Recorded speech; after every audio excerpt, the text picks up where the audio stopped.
All right, so let's dive into a topic that's pretty heavy, but unfortunately, increasingly relevant these days, and that's church security. Yeah. You've asked us to look at, how churches are approaching this, specifically the, tricky question of use of force policies. Yeah, it's fascinating how this topic just brings up so many fundamental questions, Right. Churches are supposed to be, sanctuaries, havens of peace, Mm. but the world doesn't always cooperate with that ideal. Right, Yeah. yeah. We've got an article here that really digs into the nitty-gritty of developing a use of force policy, Yeah. which essentially lays out, when and how a church might authorize the use of force to protect its people and property. Yeah, it's almost like a roadmap for navigating a moral and practical minefield. Yeah. And, before we even get into the specifics of a policy, I think it's important to acknowledge the reality that churches are facing. Right. This article cites a pretty sobering statistic. Okay. 2 to 3 fatal shootings happened at churches in the U.S. each year. And that's not even counting other threats like arson and theft. Yeah. Not- Okay, so the need for some kind of plan is clear. Right. But then we hit this huge theological dilemma, right? Yeah. How do you reconcile the core values of a faith that preaches peace and forgiveness Right. with the very real need to protect your congregation from harm? Yeah, it's a tension that's likely been around as long as organized religion itself, Right. But it's certainly come to the forefront in recent times. Yeah. The article presents 2 main viewpoints that churches are grappling with. Okay. One side emphasizes the sanctity of life above all else, Right. advocating for nonviolence as the ultimate expression of faith. Turning the other cheek, so to speak. Exactly. But then there's the other side, Yeah, where the responsibility to protect the flock to ensure their safety takes precedence. exactly. And this is where things get really interesting. Yeah. Because there's no simple, universally accepted answer. Right. It forces each church to examine its own beliefs, its understanding of Scripture, and its role in the wider world. So how are churches actually trying to reconcile these seemingly opposing views? Yeah. The article lays out 4 main options, and Right. each one has its own set of pros and cons. Right. The first is pretty straightforward. A strict no guns allowed policy on church property. Yeah, this approach definitely aligns with the pacifist principle. Mm-hmm. By keeping weapons out of the sanctuary, you maintain a sense of safety and sacredness, Right. a space where violence is simply not an option. And from a practical standpoint, it removes the risk of accidental shootings or confusion during a real emergency. Exactly. If no one has a gun, the situation is at least a bit more predictable. Right. However, It also raises the question, yeah, what if a threat does materialize? right. Does this approach leave the congregation completely vulnerable until law enforcement can arrive? Right. Which could take precious minutes. Of course. Yeah, It's a tough call. it is a tough call. Yeah. All right. So the opposite end of the spectrum would be option 2, All right. allowing individuals to carry weapons, Yeah, assuming they have the proper permits and training, of course. of course. This is often framed as a way to empower individuals to protect themselves and others. Right. It places the responsibility for safety in the hands of the congregation, literally. Literally. But of course, it also introduces a whole new set of risks. Of course. You're relying on individuals, potentially, with varying levels of experience and composure Yeah. to make split-second decisions in incredibly high-stress situations. Absolutely. And that's a huge concern. Yeah, huge concern. The potential for things to go wrong, for an escalation of violence, for accidental shootings, Right. is definitely amplified in this scenario. For sure. So option 3 tries to strike a balance by bringing in professionals, Okay. hiring trained security personnel, either off-duty police officers or a private security firm. Yeah, this shifts the liability and leverages expertise. You have people specifically trained in de-escalation techniques, non-lethal tactics, and responding to active shooter situations. Right. Ideally, this brings a level of control and predictability to an emergency. Plus, it takes the pressure off the congregation to be the first line of defense. Right. But there are drawbacks here, too. Right, absolutely. This option can be expensive, Sure. especially for smaller churches. Right. And there's the question of aligning security personnel with the church's values. Yeah. You want someone who's not just competent, but also understands the unique sensitivities of a faith-based environment. Which brings us to option 4, forming an in-house volunteer security team. Right. which is kind of like a hybrid approach. Yeah, it allows the church to tailor its security to its specific needs and concerns, Yeah. potentially drawing on members who are already familiar with the community and its dynamics. Right. But again, there are trade-offs. Of course. The article points out that the church assumes a much higher level of liability with a volunteer team. If something goes wrong, if force is used improperly, the church is directly responsible. Right. This makes rigorous training, careful vetting of volunteers, and crystal clear policies absolutely essential. So it's not as simple as just saying, hey, let's form a security team. Yeah. There's a lot of responsibility involved, both legally and morally. Absolutely. So it seems like no matter which path a church chooses, Yeah. the underlying question is always the same. When is the use of force justified? Right. And who gets to decide? That's where the idea of a use of force policy comes in. Okay. It's not just about guns or no guns. Right. It's about creating a framework for decision-making in situations that could potentially involve life or death. Yeah. And this is where things get even more complex. Because it's not just about legalities, right? Right. This policy needs to be deeply rooted in the church's own beliefs and values. Exactly. It needs to be more than just a set of rules. Yeah. It needs to be an expression of the church's understanding of its mission and its responsibilities to its members and the wider community. The article dives into some key considerations for developing this kind of policy, Yeah. and some of them really jumped out at me. Okay. For example, it suggests defining the church's doctrinal stance on emergency preparedness. Okay. Essentially, how do you reconcile your beliefs with the reality of potential threats? Yeah, it's about bridging the gap between the ideal and the practical. Right. It's about acknowledging that the world can be a dangerous place, even for places of worship, Right. and finding a way to respond that doesn't compromise the core values of faith. And it gets even deeper, Okay. suggesting that churches look to relevant biblical verses and value statements to guide their policy. No. I mean, that's pretty powerful stuff.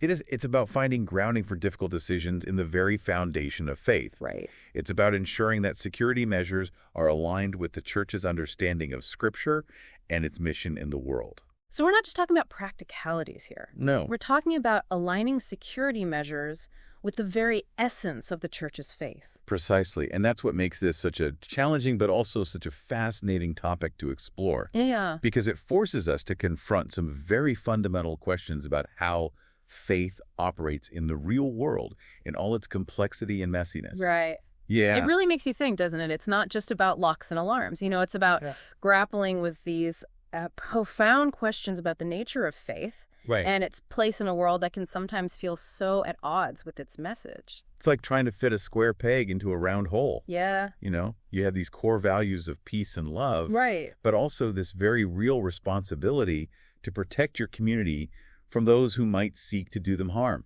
And the article doesn't shy away from that complexity. No, it doesn't. It emphasizes that developing a use of force policy is about more than just deciding whether or not to have armed guards. Right. It's about a deeper process of self-definition for a church. Exactly. It forces them to ask themselves, what do we truly believe? Yeah. And what are we willing to do to live out those beliefs, even in the face of danger? Because, let's face it, every decision about security, about the use of force, sends a message. It does. If a church chooses to arm its members, that says something. Mm-hmm. If they opt for a strict no weapons policy, that says something too. It's almost like a public declaration of their values, Yeah. their understanding of their role in the world. And it's not just a message to the congregation. Right. It's a message to the wider community. So how a church approaches security could potentially impact its relationship with its neighbors, Right. with local law enforcement, with everyone around them. It raises the question, do they see themselves as a refuge, a place set apart from the world and its problems? Right. Or as an active participant in the world, grappling with its complexities and willing to confront its dangers head on? It's a lot to consider, and as you said earlier, there are no easy answers. But the article does offer some guidance, some practical steps that churches can take as they wrestle with these tough questions. Yeah, one thing it really emphasizes is the importance of involving the congregation in the decision-making process. Okay. This can't just be a top-down decision made by a few leaders behind closed doors. Right, because ultimately it's the congregation who will be most impacted by these choices. Exactly. So it makes sense to have open and honest conversations, to acknowledge the different perspectives that exist within a community of faith, Right. and to try and find a solution that reflects the collective will of the people. And that process in itself can be incredibly valuable. Right. It can create a sense of shared responsibility of unity in the face of difficult choices. Yeah. It's not about imposing a solution. Right. It's about finding a way forward together. The article also highlights the need for ongoing training and evaluation. Yeah. It's not enough to simply create a policy and then stick it in a drawer somewhere hoping you'll never have to use it. It's like having a fire extinguisher and never checking to see if it's charged. Right. You need to make sure everyone understands the policy, knows how to put it into action, Yeah. and is prepared to adapt as needed in a real-world scenario. So we're talking about regular drills, scenario planning, Yes. and open communication between the security team, church leadership, and the congregation as a whole. Exactly. It's about creating a culture of preparedness, Right. where security is integrated into the fabric of the church, not just an afterthought or a reaction to something bad that's already happened. And it's also about acknowledging that the landscape is constantly shifting. Yes. New threats emerge, technology advances, best practices evolve. Right. What worked 5 years ago might not be sufficient today. It's an ongoing process of assessment, adjustment, and refinement. Mm-hmm. It requires vigilance, flexibility, and a willingness to learn and adapt. Which can all feel pretty overwhelming, Yeah. especially for smaller churches or those with limited resources. Yeah. You might be thinking, where do we even begin? It's a valid concern. But the article does offer some reassurance. Okay. It points to resources that churches can tap into, like organizations that specialize in church security, Right. training programs specifically designed for faith-based communities, Yeah. and best practice guidelines developed by experts in the field. So you're not alone in this. No, you're not. There's a whole network of support out there. Absolutely. People who understand the unique challenges churches are facing and who can offer guidance and assistance. Exactly. And it also stresses the importance of collaboration. Okay. Reaching out to other churches in the area, Yeah. sharing information, learning from each other's experiences, Right. even pooling resources for training or security personnel. There's strength in numbers, right? Absolutely. And in a situation like this where the stakes are so high, it makes sense to share the burden, Yes. to learn from each other's successes and mistakes. Because at the end of the day, this isn't about competition. It's about collective safety. It's about churches supporting each other as they navigate this complex and sometimes dangerous terrain. As we wrap up this part of our deep dive, I think it's important to just acknowledge the weight of this topic. Yes. It's not easy to talk about violence, especially in the context of a place that's supposed to be a sanctuary, a place of peace and hope.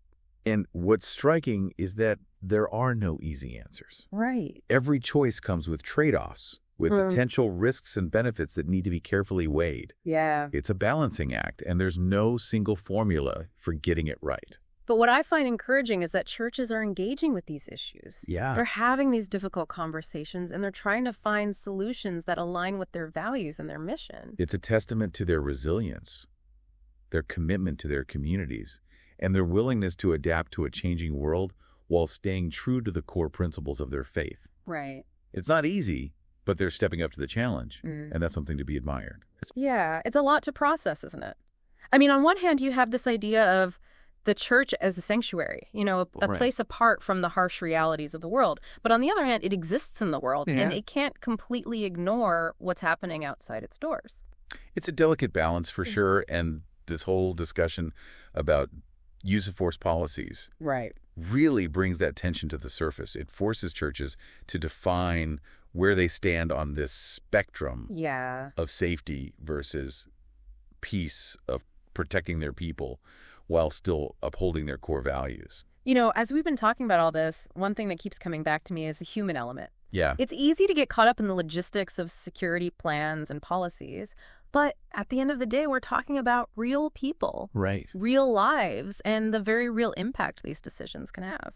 Absolutely. And I think that's where the article really hits home, especially when it talks about the importance of communication. Yeah. It's not enough to just have a plan in place. Right. You need to make sure everyone understands it, from the leadership down to the newest member of the congregation. Right, because in a crisis situation, clear communication can be the difference between order and chaos, Absolutely. between safety and tragedy. Yeah. It's about building trust so people know what to do and who to turn to when things go wrong. And it's not just about communicating within the church itself. Right. It's also about reaching out to law enforcement, to first responders, to other community partners. Okay. It's about building bridges and establishing relationships so that when an emergency happens, everyone is working together seamlessly. It's almost like weaving a safety net, not just for the church itself, but for the community as a whole. Exactly, and I think that's what makes this whole conversation so compelling. Yeah. It's not just about protecting buildings or institutions. It's about safeguarding the people within them. Right. It's about finding ways to create a sense of security without compromising the very values that make a church a sanctuary in the first place. So as we wrap up this deep dive, I want to turn it back to you, our listener. Yeah. What are your thoughts on all this? What resonated with you? What questions are swirling around in your mind? Because ultimately, this isn't just an academic exercise. Right. This is about real-world choices, about grappling with complex issues that have no easy answers. So keep those questions coming. Keep the conversation going. Because the more we talk about this, the more we understand the challenges and the nuances, Right. the better equipped we'll be to find solutions that work for everyone. And maybe, just maybe, through this process of dialogue and discernment, we can create a world where churches can truly be havens of peace. Right. Without sacrificing the safety and security of the people they serve. Thanks for joining us on this deep dive. We'll see you next time, ready to explore another fascinating topic with you.